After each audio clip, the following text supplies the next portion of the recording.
코로나 확산세가 좀처럼 줄어들질 않자 정부가 사회적 거리두기 단계를 2주간 더 연장하기로 했습니다. 다만 결혼식과 돌잔치 등은 이 접종 완료자를 중심으로 허용 인원을 대폭 늘렸는데요. 자세한 내용 신상엽 감염내과 전문의와 함께 얘기 나눠보겠습니다. 어서 오세요. 네, 안녕하세요.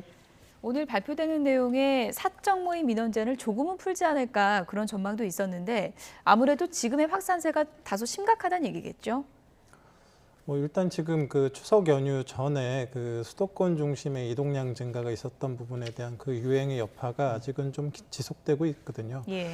그런데 이제 앞으로의 양상을 좀 이제 지켜봐야 될 것이 이제 한 5일 정도의 연휴가 있으면서 그동안은 이제 그 기업도 문을 닫았고 가게들도 대부분 문을 닫았습니다. 그러니까 수도권에 있는 산밀의 공간에 사람들이 밀집할 그런 가능성들이 줄어들었기 때문에 예. 사실 수도권 지역은 이제 수도권 이전 그 연휴 이전의 이동량에 대한 여파를 지금 받고는 있지만 그 외에 약간 이제 그 유행이 그 억제될 가능성이 있거든요. 문제는 추석 연휴 때 수도권에 있던 인구들이 이제 고향 민족 대이동으로 인해서 비수도권에 가서 유행을 촉발하게 되었을 때 그 추석 전에 그 수도권의 그 유행과 추석 이후에 비수도권 유행이 맞물렸을 때 이제 전국 단위 대유행이 올 수 있는데 일단 지금 약간 조심스럽긴 하지만 이 비수도권에서의 그런 유행 양상이 좀 확산돼 보이지는 않고 있거든요. 그래서 이번 주와 이 다음 주 동안에 그런 비수도권의 이제 유행 양상을 보게 되면 어느 정도 이게 전국 단위 유행으로 갈 건지 아니면 수도권의 그런 그 유행이 이제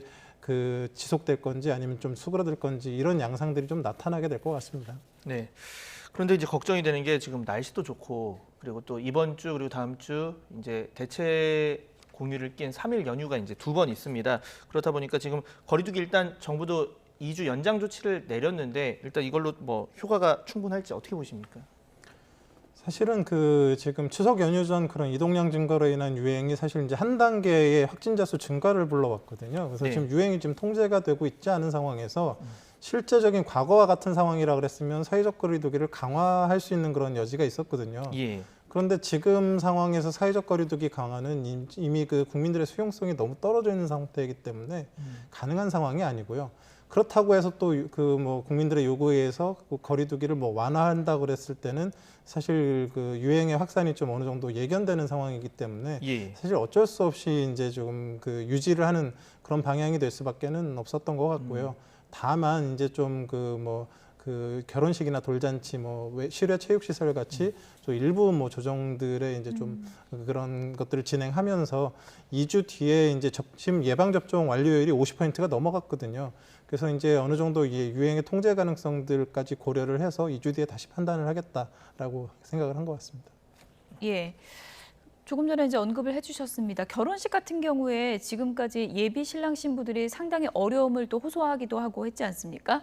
199명이면 200명 가까이 이제 늘린 건데 이 부분은 어떻게 보십니까?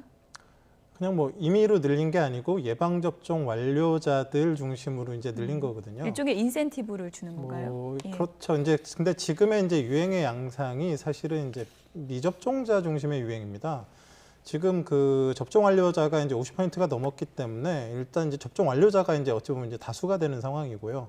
이런 상황에서 최근 이 2달간의 그 확진자 중에서 백신 접종 완료자 비율을 봤더니 7%밖에 안 됩니다. 결국 93%가 미접종자 중심의 유행이 계속되고 있고, 그리고 최근 4달간, 넉 달간의 그런 그 접종 완료자의 그 치명률을 봤더니 0.14%입니다. 사실 독감 그 치명률이랑 비슷한 상황이거든요. 그러니까 무슨 말이냐면 접종 완료자들 같은 경우는 접종 완료자들끼리는 사실 위드 코로나가 가능한 정도 수준이 되어가고 있다라는 얘기고, 그런데 이 미접종자 같은 경우는 사실 그 치명률이 아직도 독감의 6, 7배, 특히나 60대, 70대, 70대 이상의 어르신들 같은 경우는 지금 치명률이 10%를 넘나듭니다. 미접종자의 경우는. 그러니까 미접종자의 위험성은 떨어지지 않았지만 접종 완료자들 같은 경우는 사실 상당한 위험의 감소가 확인이 되었기 때문에 이런 접종 인센티브가 주어진다 그러면 접종 완료자 외에는 지금 줄 수는 없는 상황이고, 그런 견지에서 지금 사회에서 일단 좀 너무 불편감이 있는 부분들을 그 접종 완료자 중심으로 완화했다라고 이제 보시면 될 것 같습니다. 그런데 또 뭐 예를 들어서 신혼부부 연합회 같은 경우에는 이런 얘기를 했어요. 그러니까 인원을 늘려준 건 뭐 반길 일이지만 그렇지만 이제 근본적으로 뭐 백화점 푸드코트 같은 데서는 밥 먹으면서 인원 제한 없는데 왜 결혼식에만 있느냐 뭐 이런 부분에 대한 얘기도 나왔거든요. 그런 부분 좀 어떻게 들여다봐야 될까요? 그래서 이제 방역 당국에서 이제 몇 가지 주안점으로 두고 있는 부분들이 있습니다. 이제 하나가 그 모임이 있는데 그 모임이 아는 사람들의 모임이냐 모르는 사람들의 모임이냐 이게 이제 굉장히 중요한 그런 방역의 이제 기준점 중에 하나가 되고요. 또 하나가 그 안에 음식을 섭취하는 식사가 껴있느냐 안 껴있느냐 이제 이런 것들을 가지고 이제 방역의 중요한 기준을 삼게 되는데 상대적으로 그간에 그래서 이제 뭐 결혼식이나 돌잔치 이런 부분들이 많은 제한을 받았던 게 사실이긴 합니다. 근데 또 지금 코로나19가 이제 그 어느 정도 이제 델타 변이의 대유행을 겪고 있지만 접종 완료자들의 안전성이 어느 정도 확보가 됐기 때문에 이제 그 확 풀진 못하더라도 좀 전차적으로 이제 불편감이 덜하는 방향으로 단계적 완화를 하고 있다라고 보시면 될 것 같고요. 결국에는 나중에 뭐 결혼식이나 이런 부분들은 이제 많이 예. 더 완화되지 않을까 생각을 하고 있습니다. 단계적 하나 얘기하셨는데 아무래도 이제 10월이 위드 코로나로 가는 징검다리가 되는 시기가 아닐까 싶은데 지금 단계적 일상 회복에 대한 공개 토론회가 열리고 있는데요. 거기서 이제 11월 시점을 위드 코로나 시점으로 보고 있는 것 같습니다. 어떻게 보십니까? 사실 뭐 대부분의 나라들이 이제 접종 완료자가 70% 또는 이제 80%가 넘어가는 그런 시점들을 대부분 위드 코로나 시점으로 잡고 예. 이제 그런 목표들을 세우고 또 실제로 이제 계획을 세우고 있습니다. 그 근거 중에 하나가 이제 그 델타 변이라는 그런 바이러스 자체의 요인이 한 명이 한 5명, 확진자 한 명이 한 5명에서 8명 정도를 감염시키게 되는데 그 5명 중에 4명이 접종을 해가지고 방어력을 갖고 있으면 한 명이 한 명밖에 감염을 못 시키는 유행이 어느 정도 통제될 수 있는 그런 여지가 생기거든요. 예. 그럼 뭐 백신 접종이 100% 효과는 아니지만 접종 완료자가 상당 부분 위중증으로 가는 걸 막아주고 있는 상황이기 때문에 예. 그런 정도 상황에서는 어느 정도 위드 코로나로 인해서 방역 완화를 했을 때도 확진자가 급격하게 늘지 않겠다라는 것들을 그 어느 정도 이제 추측을 할 수가 있기 때문에 이제 그런 기준을 삼고 있는 거고요. 근데 그게 또 절대적인 것만은 아닌 게 뭐 싱가포르 같이 예방 접종 완료자가 82%가 넘어가는데 지금 그 우리나라 환자로 따지면 2만 명, 3만 명대 예. 그런 환자들이 싱가포르에서 나오고 있거든요. 그래도 하루 2천 명 치명률은 이상. 상당히 낮지 않습니까? 치명률은 상당히 낮습니다. 근데 워낙에 확진자가 많으니까 또 위중증 환자가 많이 늘어나면서 부담이 되는 건 사실이거든요. 예. 그런데 그게 왜 그렇게 됐냐면 싱가포르 인구가 570만 명인데 170만 명이 외국인입니다.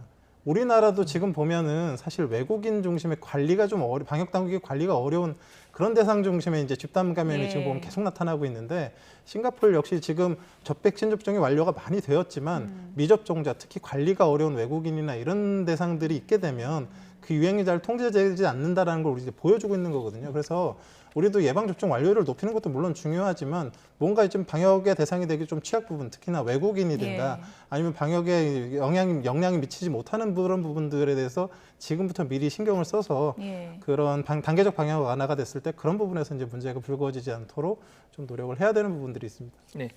이 단계적 일상 회복 위한 공개 토론의 내용을 조금 더 보면 거기서 이제 아까 말한 것처럼 11월 위드 코로나 얘기를 했고 백신 패스 도입 그리고 만약에 이렇게 단계적 일상 회복으로 전환할 경우에 지금 이제 수도권 같은 경우 4단계다 보니까 영업 시간이 밤 10시까지입니다. 그걸 12시까지로 늘리는 방안을 이제 구체적으로 언급을 했거든요. 그러니까 사실 뭐 거리두기 완화가 인원을 늘리거나 아니면 영업 시간을 좀 풀어주거나 뭐 이런 부분일 텐데 그 중에 이제 자정까지로 언급을 한 겁니다. 이 부분 좀 어떻게 보십니까? 결국은 이제 단계적 방역 완화를 하게 되면 확진자 수는 사실 늘어날 수밖에 없습니다. 예. 지금의 유행은 미접종자 중심의 유행이기 때문에 전 국민 80%가 예방접종을 해도 안 맞은 1,000만 명을 중심으로 유행은 계속될 거거든요. 그렇다라 그러면 이런 단계적 방역 완화에도 불구하고 확진자 수가 또 급격하게 늘어버리면 굉장히 어려움을 겪기 때문에 그런 확진자 수가 급격하게 늘지 않기 위한 그런 안전판들을 이제 하나하나 마련을 하는 거거든요. 예. 그 중에 이제 뭐 지금 제한되고 있는 게 이제 백신 패스라는 거거든요. 예. 그러니까 지금 백신 접종을 완료하신 분들은 어느 정도 안전성이 담보되지만 완료되지 않은 분들은 또 위험한 부분들이 있기 때문에 접종한 분들은 접종하는 그런 것들에 대한 그 패스를 통해서 본인의 안전을 증명하는 거고 접종하지 않으신 분들은 검사를 해서 음성인 걸 가지고 자신의 안전함을 증명해서 그런 다중이용 시설을 사용하게 만들겠다. 뭐 이런 그런 개념이거든요.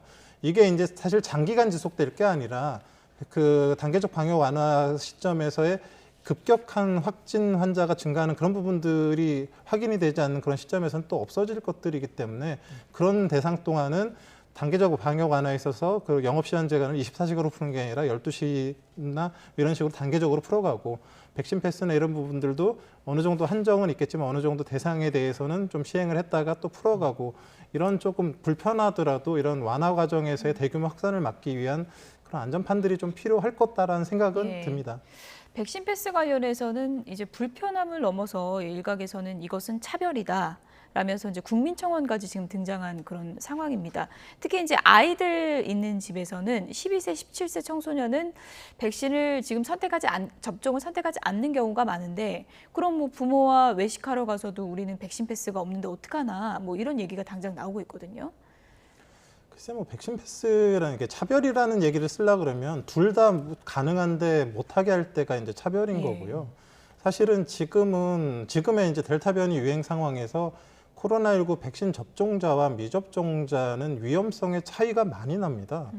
그러니까 결국은 어떤 그 기업 운영하는 그 가게 입장에서도 안전성이 담보된 분들이 와서 식사를 하시는 게 그분들도 안전한 거고 식사를 하는 사람들도 안전한 거고 그러니까 백신 패스라는 게 차별 문제가 아니라 그 백신 접종을 못 하신 분들은 좀 불편하시겠지만 어찌 보면 뭐 백신 PCR 검사를 해서 안전성을 담보한 상태에서 이제 이용을 하시면 그런 되는 상황인데 결국 백신 접종을 하신 분들도 사실은 두 번의 백신 접종 과정에서의 뭐 불안감, 그다음 접종 후에 부작용 이런 부분들을 감수하시고 또 그걸 받으신 거 아닙니까? 그래서 모두 다 조금씩 좀 불편감을 감수하는 상황에서 단계적 방역 완화가 이루어질 수밖에 없는 부분들이 있어서 그런 부분들이 너무 심하지 않고 또 너무 불편하지 않도록 방역 당국에서 좀 잘 관리는 해야 되겠지만 어느 정도의 위험성 차이에 대한 부분들을 인정하지 않을 수는 없다고 생각합니다. 워낙에 좀 알레르기 같은 게 심해서 건강상의 이유로 또 못 맞으시는 분들도 또 소수는 있기 때문에 그런 분들에 대한 또 배려도 필요하다라는 얘기도 있는 것 같습니다.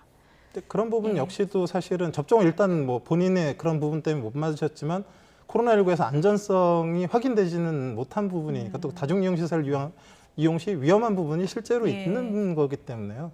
그래서 이제 뭐 좀 불편하시더라도 뭐 검사를 해서 안전한 것들을 확인하는 것들이 사실 필요할 수는 있을 것 같습니다. 예. 네.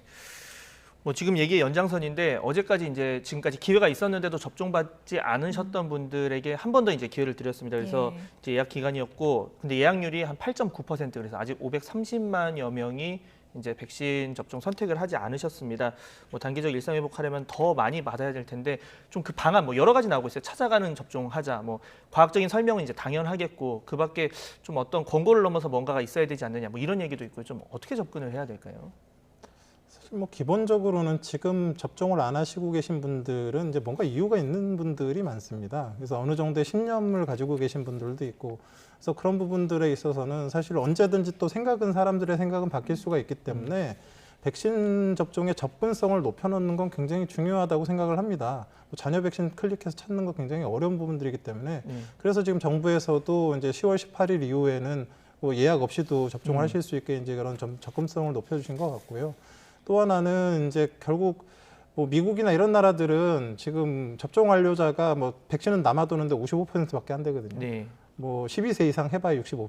그러니까 개인의 신념들이 뭐 중요하긴 부분이긴 하지만 또 지금 그런 상황에서 지금 미국의 확진자가 하루에 15만 명이 넘어가고 하루에 사망자가 2,500명이 넘어가는 그런 상황이 되면서 일부의 뭐 그 경우에서는 이제 뭐 강제업까지 하고 있는 부분들이 있거든요. 그래서 의료기관의 뭐 직원들을 강제하고 뭐 이런 부분들까지 나오게 되는데 뭐 그런 부분까지 가지는 않겠지만 어느 정도 이런 그 사회적인 그 이 백신 접종에 의한 그 백신에 의한 그런 부작용의 그 위험보다는 걸렸을 때의 위험들이 사실 더 크고 위험할 수 있는 부분들에 대해서 또 방역 당국에서 잘 이해를 시키고 또 다른 나라의 이런 부분들도 잘 설명하고 그런 부분들도 좀 필요할 것 같습니다. 예. 이제 위드 코로나로 간다고 할 때 많은 분들이 위드 코로나에서 우리가 일상을 되찾으려면 어떤 게 바뀔까 상상을 해보면 이 부분도 상당히 큽니다. 해외여행 언제쯤 편하게 갔다 올 수 있을까 이 부분인데요. 자가격리가 지금은 백신을 맞았어도 여행 갔다 오면 해야 되잖아요. 그게 언제쯤 완전히 풀릴 수 있을까요? 이 격리라는 개념이 이렇게 오해가 없이 좀 들으셨으면 좋겠는데요. 격리라는 개념 자체가 오염된 곳과 오염되지 않은 곳 사이에서 이동이 있을 때 생기는 겁니다. 그러니까 뭔가 오염된 곳에 다녀오신 분이 깨끗한 것이 들어오기 전에 그 오염된 부분들이 제거될 때까지 격리를 하는 그런 개념이거든요. 근데 여기도 오염돼 있고 저기도 오염됐고 양쪽이 다 심하게 오염된 상태라 그러면 격리는 사실 의미가 없는 거거든요. 그래서 나라들에서도 마찬가지입니다. 확진자가 거의 없는 나라들에서는 아주 확진자가 많은 나라에서 들어올 때 격리를 굉장히 강력하게 예. 적용을 하지만 확진자가 많은 나라에서는 확진자가 별로 없는 나라에서 들어올 때 격리 조치를 강력하게 시행하지 않거든요. 그러니까 이런 원리들이 결국은 이제 적용이 되는 겁니다. 그래서 우리나라의 확진자의 발생 양상, 해외 전 세계적인 확진 양상, 그리고 그 여행하는 지역 그 나라의 확진 양상들이 이제 버무려져서 둘 다 안전한 부분들이라면 격리가 어느 정도 제한이 될 수 있는 부분들이 풀릴 거고 정말 또 위험한 나라들에서 오는 경우는 그런 부분들이 제한이 좀 늦게 풀릴 거고 그런 시기적인 차이가 있을 것 같고요. 근데 전 세계적으로 백신 접종이 늘어나면 늘어나게 될수록 결국은 이 격리 부분들은 좀 제한이 많이 풀리지 않을까 생각이 듭니다. 네, 여기까지 듣겠습니다. 신상엽 감염내과 전문의였습니다. 도움 말씀 고맙습니다. 네, 고맙습니다.